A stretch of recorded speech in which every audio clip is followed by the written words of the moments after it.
안녕하세요. 김호준입니다. 광복절인 어제 자유한국당 유석춘 혁신위원장은 초대 대통령이 이승만인데 1919년 건국이라는 것은 앞뒤가 맞지 않는다고 주장했습니다. 소위 이 건국절 논란은 이명박 정부 시절 뉴라이트 계열의 일부 학자와 정치인들이 1948년을 건국 원년으로 봐야 한다며 건국 60주년 기념 사업을 추진하면서 본격화됐죠. 당시 뉴라이트 교과서 포럼은 일제 식민시대를 근대로의 문명 전환 과정 5.16 군사구태타를 대안적 통치 집단의 등장이라며 친일과 군사정권을 미화하죠. 박근혜 전 대통령의 건국 발언도 국정교과서 발행 시도도 마찬가지 인식하에 이루어졌습니다. 하지만 그들이 국부로 숭상하는 이승만 전 대통령이 1919년 일본 국왕에게 보내는 건국 통보 공식 문서가 존재하고 이승만 정부의 관복 1호에도 1948년을 대한민국 30년이라고 기재하고 있죠. 그들의 국부가 그들 주장을 부정하고 있는 셈입니다. 이런 건국절 논란에서 가장 이해하기 어려운 대목은 세계 어디나 보수 세력은 자국 역사의 위대함을 지나칠 정도로 강조하고 그 과정에서 일정 정도 민족주의 성향을 띠기 마련인데 그래서 이 과정이 도를 넘으면 극우가 되고 자국민 이외의 이민자, 외국인 혐오로 이어지는 수순을 밟기 마련인데 유독 이 땅의 자칫 건국 세력이라는 그들은 엄연히 실제 존재하는 우리 역사를 왜 스스로 축소하려 하는가, 왜 축소하려고 하는가 하는 점입니다. 그러니까 이들 자칭 보수의 문제는 그 정체성이 보수라서가 아니라 실제로는 보수가 아니어서 문제다. 김호준 생각이었습니다. 시사인의 김은지입니다. 자, 간만에 건국절 논란이 다시 나왔어요? 네, 그렇죠. 관련 뉴스가 있죠? 네, 먼저 전해드리겠습니다. 네. 문재인 대통령이 어제 광복절 경축사에서 한 이야기이기도 한데요. 그 앞서서 더 중요한 이야기들을 말씀드리겠습니다. 한반도에서 또다시 전쟁 안 된다. 정부는 모든 것을 걸고 전쟁만을 막을 것이다 라고도 이야기했고요. 한반도에서의 군사행동은 대한민국만이 결정할 수 있고 누구도 대한민국 동의 없이 군사행동 결정할 수 없다라고 이야기했습니다. 뿐만 아니라 북한에 대해서는요. 즉각 도발을 중단하고 대화의 장으로 나와야 한다라고 이야기했는데요. 우리가 돕고 만들어가겠다. 미국과 주변 국가들이 도울 것이라고 이야기했습니다. 이어서 이산가족 상봉과 고향 방문, 성묘에 대한 조속한 호응을 촉구하면서 군사적 긴장이 상황을 더 악화시키지 않도록 군사적 대화의 문도 열어놓겠다라고 했습니다. 그리고 아까 말씀하신 건국절 관련된 이야기도 했는데요. 문재인 대통령은 2019년은 대한민국 건국과 임시정부 수립 100주년을 맞는 해라고 이야기했습니다. 내년 8.15는 정부 수립 70주년이기도 하다라고 이야기했는데요. 1948년 대한민국 정부 수립을 건국 시점으로 보지 않으며 1919년 임시정부 수립을 건국 시점으로 본다라는 입장을 밝힌 겁니다. 어제 메시지 중에 이제 개인적으로 가장 중요하다고 생각하는 메시지는 이제 누구도 대한민국 동의 없이 군사행동을 결정할 수 없다. 이 말 꼭 필요했어요. 왜냐면은 지금 자국당에서 전쟁하겠다는 걸, 우리랑 전혀 이야기하지 않고 미국의 대통령이 마음대로 계속 주장하고 있었잖아요. 며칠 동안이나. 예.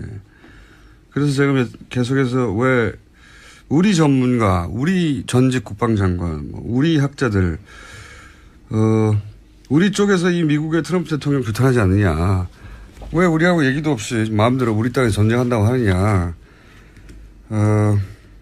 불만이었는데 이 발언이 나와서 다행이고요. 예. 미국 언론도 이 발언에 반응했어요. 누구도 대한민국 동의 없이 군사행동을 결정할 수 없다라는 메시지에 대해서 미국이 이제 트럼프 대통령의 일방적인 군사행동 발언에 대해서 한국이 반발하고 경고하는 것이다. 이렇게 해석을 했고, 예. 맞다고 봅니다. 네, 상식적이고 지극히 맞는 말들이죠. 네. 이렇게 한참 동안 트럼프 대통령이 전쟁한다고 할 때 우리 언론들은 그걸 그냥 지상 중계하고 전쟁 날 것 같다고 보도할 게 아니라 무슨 캐스터입니까? 스포츠 중계. 이런 발언을 우리나라 동의 없이 해서는 안 된다고 얘기해야 맞는 거죠, 언론이. 예. 그런 얘기를 전혀 안 했어요. 예. 굉장히 불만이었는데. 어쨌든 대통령이 그 말을 했고.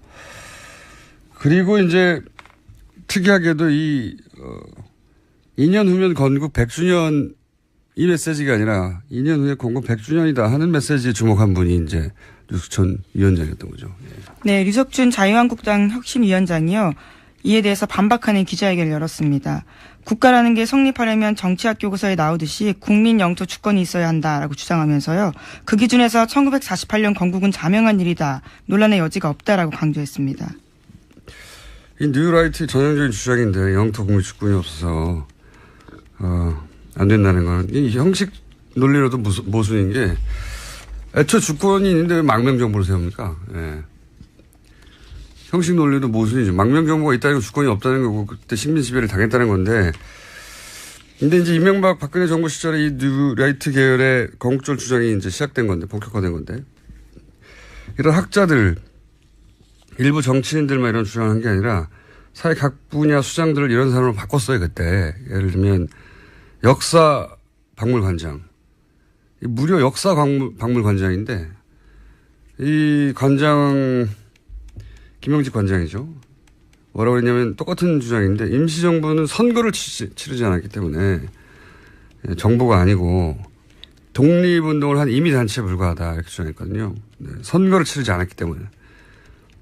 아니 어떻게 선거를 치릅니까? 일제가 강점하고 있는데. 그런 논리면 드골이 그 런던에 세운 프랑스 망명정부 선거를 치러서 세웠나요? 네. 어떻게 선거를 치르나요? 나치가 점령하고 있는데. 미국 같은 경우에도 영국 지배로 영토와 주권이 없던 1776년에 독립선언한 바 있거든요. 그런 논리로 따지면요. 그러니까요. 예. 그리고 막 프랑스 망명정부는 그러면 프랑스 공화국 역사에 제외됩니까? 인정 안 합니까? 아니에요. 포함돼요. 말이 안 되는 건데. 무려 역사 박물관장이 이런 얘기를 한다는 거. 그리고 공영방송인 KBS 이인호 이사장도 마찬가지 인식의 주장을 했죠. 이인호 이사장은 이 건국 60주년 기념 사업의 위원장이었어요. 애초에 뉴라이트의 데모라고 할 수 있죠. 사실은. 예. 근데 이제 예를 들면 김구 선생은 독립을 반대해서 대한민국 공로자가 아니다. 이런 굉장히 신선한 주장을 하셨었어요. 예. 김구 선생이 아마 남북 분단 상황에서 남쪽만의 단독 정부. 그렇죠. 예. 구성에는 반대했는데 그걸 가지고 이제 대한민국 독립을 반대했다고 표현을. 분단을 막아보려는 움직임에 대해서 그런 식으로 예. 폄하한 거죠.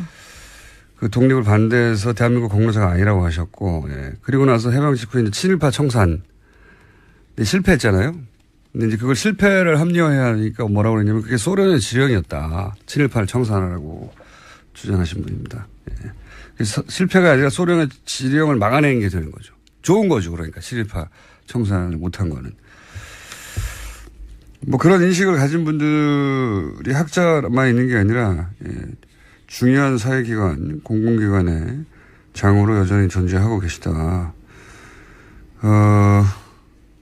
사실 저 이해가 안 가는 대목이 그거예요. 원래 이제 보수는 자국의 역사를 막 뻥튀기 하는 경우가 많잖아요. 진보 진영에서 오히려 뭐 민족주의로 흐르는 것에 대해서 경고하고. 아무래도 그렇죠. 예, 그런데 거꾸로예요. 예, 여기서 보수라고 주장하는 분들은 이게 아마도 많은 역사자들이 주장을 하지만 그래야 이제 친일을 했던 행적들. 예. 왜냐면은 당시 친일파들이 갈아탄 배가 반공이었거든요. 지금 이 뉴라이트 측에서 주장하는 것은 1945년부터 1948년까지 3년 동안 반공 투사들이 대한민국을 건국한 거다. 이런 인식이거든요. 예. 반공 투사들이. 근데 그 반공 투사라고 하는 분들이 당시 친일파들이 갈아탄 배였단 말이죠. 그렇게 반공 투사들이 건국의 주체가 돼야 자신들이 대한민국의 적통이 되는 건 정통 세력이. 그런 이유가 아니겠는가. 그렇지 않고서는 이게 이해가 안 가는 주장이죠. 왜 자국 역사 존재하는 거를 일부러 삭제하려고 합니까. 참고로 이인호 이사장의 조부가 친일 인명사서에 등재된 분이에요. 예. 그것과 이것과 꼭 관련이 있다는 말은 아닙니다. 그냥 참고 사항입니다. 예. 참고 사항. 자, 어쨌든 어제 경축사가 미국과 그리고 자칭 보수라고 하는 뉴라이트 계열의 인사들의 반응이 각각 나왔던 내용이 있었습니다. 자, 다른 뉴스는요? 네, 계속해서 외교안보 소식도 전해드리면요. 북한 김정은 조선노동당 위원장이 보름 만에 모습을 드러냈습니다. 북한 미사일 부대를 총괄하는 전략군 사령부를 찾은 모습이 공개가 된 건데요. 김정은 위원장은 전략군 사령부를 둘러보고 괌 포위 사격 방안을 보고받았다고 북한 매체가 전했습니다. 미국을 향해서 최악의 한반도 정세가 어느 쪽에 유리한지 잘 따져보라고 이야기했는데요. 미국의 형태를 좀 더 지켜보겠다라는 태도를 밝힌 겁니다. 안 지켜보면 어떡합니까? 그러니까 괌 포위 사격 계획은 당장 실행하지 않겠다라는 뜻을 돌려 이야기한 거라고 볼 수 있죠. 당장 실행을 안 해요. 실행 안 하지. 근데 이 뉴스를 전한 북한 방송 멘트들은 북한 멘트들이 워낙 드라마틱하지만 너무 드라마틱해서 코믹해요. 예를 들어서 이거 소식을 전하면서 비참한 운명의 분초를 다투는 고달픈 시간을 보내고 있는 어리석고 미련한 미국 놈들 이렇게 표현하잖아요. 물론 미국 트럼프 정부가 요즘 국제사회로부터 조롱을 받고 있긴 하지만 그렇다고 미국이 지금 이 사태 관련해서 비참한 운명의 분초를 다투는 고달픈 시간을 보내고 있지는 않거든요. 네, 코믹합니다. 그러면서 더 웃긴 것은 미사일을 어디서 쏘고 어떻게 날아갈 건지 다 그림으로 보여줬다는 겁니다. 예, 그렇죠. 김정은 위원장이 어제 보고받는 자리에서 미사일 발사 장소와 표적을 공개했습니다. 지휘봉을 든 김정은 앞에 커다란 작전 지도가 놓여 있었는데 거기에는 괌 포위 사격 계획입니다. 미사일 예상 궤적이 그대로 보입니다. 안 쏜다는 거죠? 의도적으로 노출하고 일종의 협박을 했다라고 볼 수 있는 거죠. 진짜 쏠 거면 누가 이렇게 합니까? 안 쏜다는 거죠, 거꾸로. 그러면서 이제 괌에 있는 기지의 위성사진도 띄우고 다 알고 있다 이거죠. 예. 태평양 한가운데 섬의 기지도 위성사진으로 잘 받아오면서 어떻게 우리나라는 무인기인 난리라 모르겠어요. 예. 위성사진으로 보면 되는 것을. 해상도도 아주 좋은데. 어쨌든 그렇게 이제 일찍 쇼죠. 예. 북한도 쇼를 하는 거고 미국도 이제 물러서서 이제 전쟁한다는 얘기는 더 이상 안 하고 있고요. 예. 우리나라 계속 불만이 그거예요. 결국 이렇게 될 것이 자명한 일이었는데 우리 언론에서는 왜 전쟁 난다는 뉴스만 계속 전쟁하겠다는 트럼프 발 뉴스만 이렇게 포탈에다 마구 깔아버리는 건지. 그걸 오히려 규탄해야 되는 건데.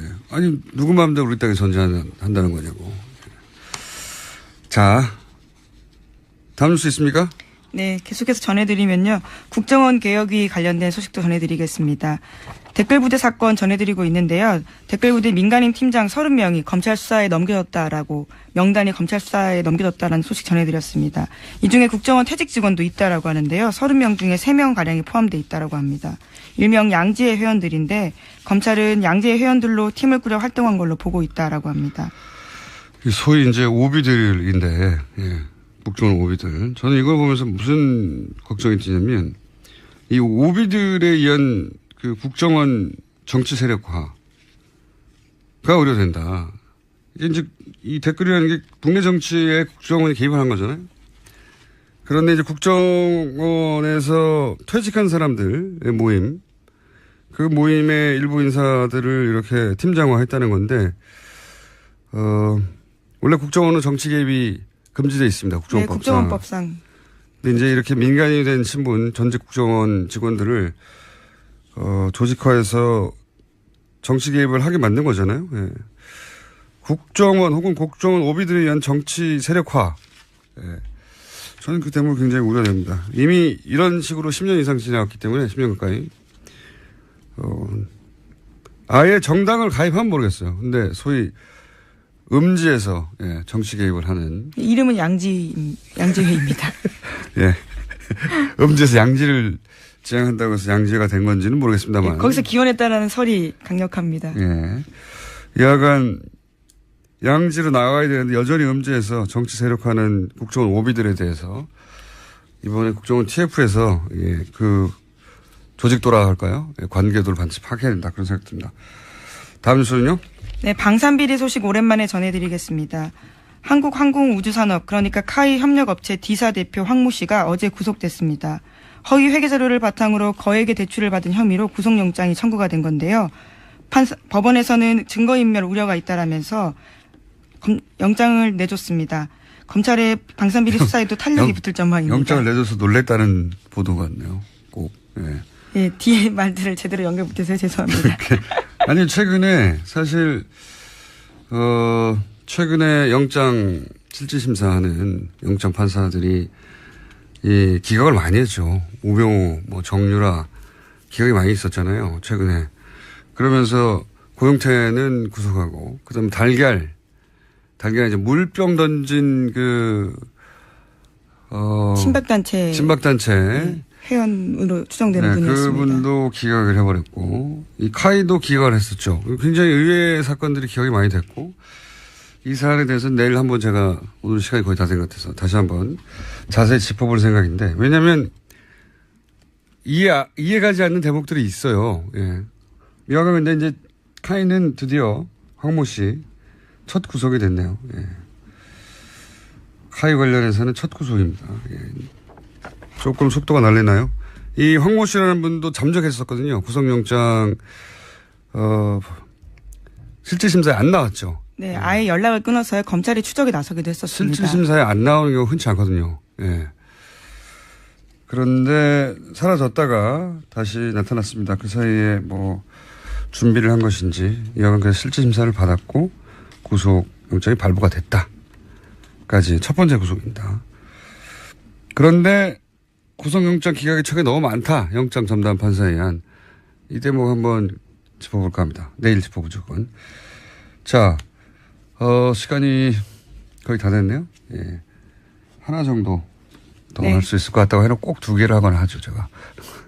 네, 국내산 달걀에서도 살충제 성분이 검출됐다고 합니다. 얼마 전에 유럽산 달걀에서 살충제 성분이 검출됐는데요. 이번에는 국내산에서도 된 겁니다. 농림축산식품부가 잔류농약 검사를 실시했는데 경기도 남양주시의 한 농장에서 살충제 성분인 피브로닐이 검출됐다라고 합니다. 궁금한 것은 이게 작년에는 없었냐, 예. 올 초에는 없었냐. 이게 이제 유럽산 달걀에서 이게 검출됐다고 하니까 아마 해본 것 같은데, 그죠? 네, 전수검사에 들어간 거죠. 그 전에도 있었을 것 같아요, 저는. 예. 몰랐을 뿐이지. 다 먹었다는 거죠. 예. 그럴 개연성이 높다. 예. 유럽에서 살충제 성분이 검출되지 않았다면 우리는 모르고 계속 먹었을 것이다. 예. 그런 생각이 듭니다. 자, 하나 더 하죠. 네. 트럼프 대통령 뉴욕 사저에서 시위가 있었습니다. 최근 들어서 백인 우월주의자 관련된 옹호 발언을 했다라는 것들 때문에요. 유혈 시위 있었는데요. 그와 관련해서 사람들이 트럼프 대통령 사저 앞에서 시위를 벌인 겁니다. 안녕하세요. 김호준입니다.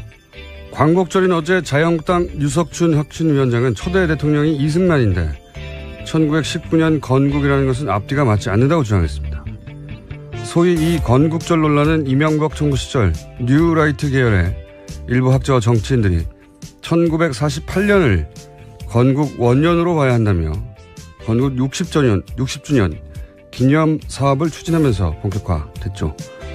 당시 뉴라이트 교과서 포럼은 일제 식민시대를 근대로의 문명 전환 과정 5.16 군사구태타를 대안적 통치 집단의 등장이라며 친일과 군사정권을 미화하죠. 박근혜 전 대통령의 건국 발언도 국정교과서 발행 시도도 마찬가지 인식하에 이루어졌습니다. 하지만 그들이 국부로 숭상하는 이승만 전 대통령이 1919년 일본 국왕에게 보내는 건국 통보 공식 문서가 존재하고 이승만 정부의 관복 1호에도 1948년을 대한민국 어제 메시지 중에 이제 개인적으로 가장 중요하다고 생각하는 메시지는 이제 누구도 대한민국 독립 없이 군사행동을 결정할 수 없다.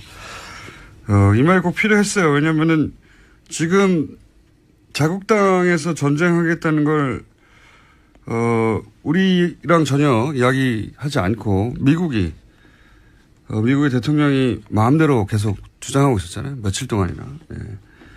그래서 제가 계속해서 왜 우리 전문가, 우리 전직 국방장관, 우리 학자들, 우리 쪽에서 이 미국의 트럼프 대통령 규탄하지 않느냐. 왜 우리하고 얘기도 없이 마음대로 우리 땅에 전쟁한다고 하느냐. 불만이었는데 이 발언이 나와서 다행이고요. 예. 미국 언론도 이 발언에 반응했어요. 누구도 대한민국 독립 없이 군사행동을 결정할 수 없다라는 메시지에 대해서 미국이 이제 트럼프 대통령의 일방적인 군사행동 발언에 대해서 한국이 반발하고 경고하는 것이다. 이렇게 해석을 했고, 예. 맞다고 봅니다. 네, 상식적이고. 10년이라고 기재하고 있죠. 그들의 국부가 그들 주장을 부정하고 있는 셈입니다.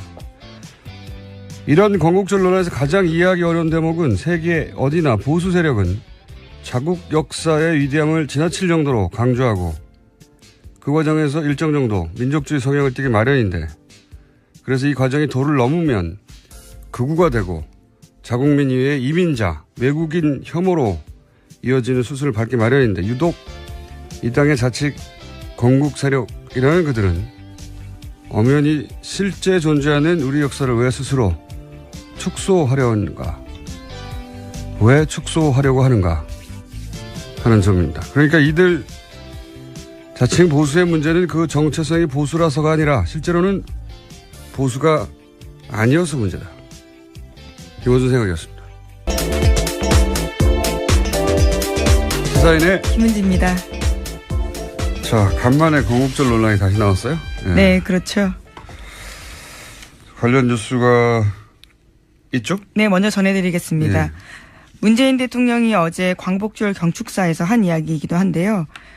그 앞서서 더 중요한 이야기들을 말씀드리겠습니다. 한반도에서 또다시 전쟁 안 된다. 정부는 모든 것을 걸고 전쟁만을 막을 것이다 라고도 이야기했고요. 한반도에서의 군사행동은 대한민국만이 결정할 수 있고 누구도 대한민국 동의 없이 군사행동 결정할 수 없다라고 이야기했습니다. 뿐만 아니라 북한에 대해서는요. 즉각 도발을 중단하고 대화의 장으로 나와야 한다라고 이야기했는데요. 우리가 돕고 만들어가겠다. 미국과 주변 국가들이 도울 것이라고 이야기했습니다. 이어서 이산가족 상봉과 고향 방문, 성묘에 대한 조속한 호응을 촉구하면서 군사적 긴장이 상황을 더 악화시키지 않도록 군사적 대화의 문도 열어놓겠다라고 했습니다. 그리고 아까 말씀하신 건국절 관련된 이야기도 했는데요. 문재인 대통령은 2019년은 대한민국 건국과 임시정부 수립 100주년을 맞는 해라고 이야기했습니다. 내년 8.15는 정부 수립 70주년이기도 하다라고 이야기했는데요. 1948년 대한민국 정부 수립을 건국 시점으로 보지 않으며 1919년 임시정부 수립을 건국 시점으로 본다라는 입장을 밝힌 겁니다. 이거 지극히 맞는 말들이죠. 네. 이렇게 한참 동안 트럼프 대통령이 전쟁한다고 할 때 우리 언론들은 그걸 그냥 지상 중계하고 전쟁 날 것 같다고 보도할 게 아니라 무슨 캐스터입니까? 스포츠 중계. 이런 발언을 우리나라 동의 없이 해서는 안 된다고 얘기해야 맞는 거죠, 언론이. 예. 그런 얘기를 전혀 안 했어요. 예. 굉장히 불만이었는데. 어쨌든 대통령이 그 말을 했고. 그리고 이제 특이하게도 2년 후면 건국 100주년 이 메시지가 아니라 2년 후에 건국 100주년이다 하는 메시지에 주목한 분이 이제 류석춘 위원장이었던 거죠. 네, 류석춘 자유한국당 혁신위원장이요. 이에 대해서 반박하는 기자회견을 열었습니다. 국가라는 게 성립하려면 정치학 교과서에 나오듯이 국민 영토 주권이 있어야 한다라고 주장하면서요. 그 기준에서 1948년 건국은 자명한 일이다. 논란의 여지가 없다라고 강조했습니다. 이 뉴라이트의 전형적인 주장인데 영토 국민 주권이 없어서 안 된다는 건 이 형식 논리로